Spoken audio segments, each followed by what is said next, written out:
Alors, de retour dans Photoshop, on était parti pour faire un texte qui a un aspect cristal. Alors, vous avez toujours votre palette de caractères qui est visible. Vous allez cliquer sur le nom du caractère ici, et avec les flèches haut et bas du clavier, vous pouvez passer en revue les polices de caractères. Vous pouvez bien sûr aussi cliquer sur la partie ici du menu pour aller dans le menu, choisir en regardant vraiment les échantillons qui sont là. D'accord, donc deux solutions, soit sélectionner comme ça en cliquant, on sélectionne le nom du caractère et avec les flèches haut et bas sur le clavier, on change, ou alors vous allez dans le menu. Ou alors, encore une autre solution, vous connaissez le nom de la police que vous voulez utiliser et vous la tapez. Adobe Garamond, par exemple.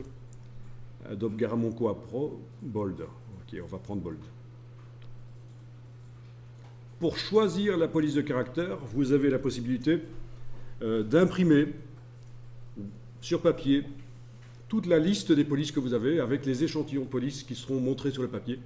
Et ça se fait par un logiciel qui est sur le Mac qui s'appelle Livre des polices. Et sur le PC, vous avez des choses similaires aussi qui existent. Ou des gestionnaires de police,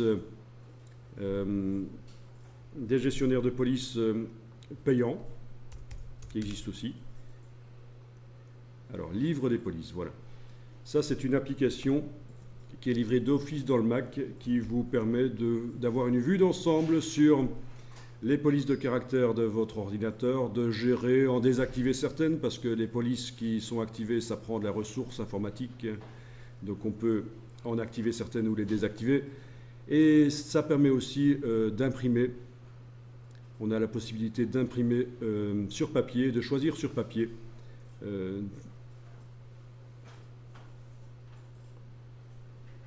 Voilà. Ah oui, il faut activer les polices qu'on veut imprimer. Et puis on fait fichier imprimer. Donc là j'ai fait un CTRL A pour activer toutes les polices de la liste. Fichier imprimé, ça bosse, parce qu'il y en a quand même pas mal, et ça va donc me faire ici un document de 243 pages dans lequel toutes les polices seront montrées avec leur nom et les échantillons. Ok. Ah oui, il y a aussi possibilité de faire le système chute d'eau, qui est les polices qui sont montrées à différentes tailles. Voilà, évidemment, je suis tout de suite avec 1054 pages. Enfin, tout ça pour vous dire qu'il y a différentes manières de choisir les polices et qu'une des manières les plus intéressantes et professionnelles quand on fait de la publication qui au final sera sur papier, c'est au départ de choisir la police sur papier. Parce que c'est vraiment là que vous allez pouvoir juger, tiens, qu'est-ce que ça donne quand je tiens en main la feuille et que je vois la police à cette taille-là.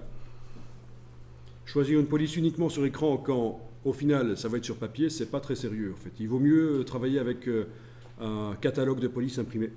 Donc vous avez des logiciels qui permettent de le faire, notamment donc ce que je viens de montrer, Livre des polices, Fontbooks dans la version anglaise du Mac, Fontbook, Livre des polices sur la version française, et d'autres gestionnaires de police installés sur Windows en standard ou qu'on ajoute.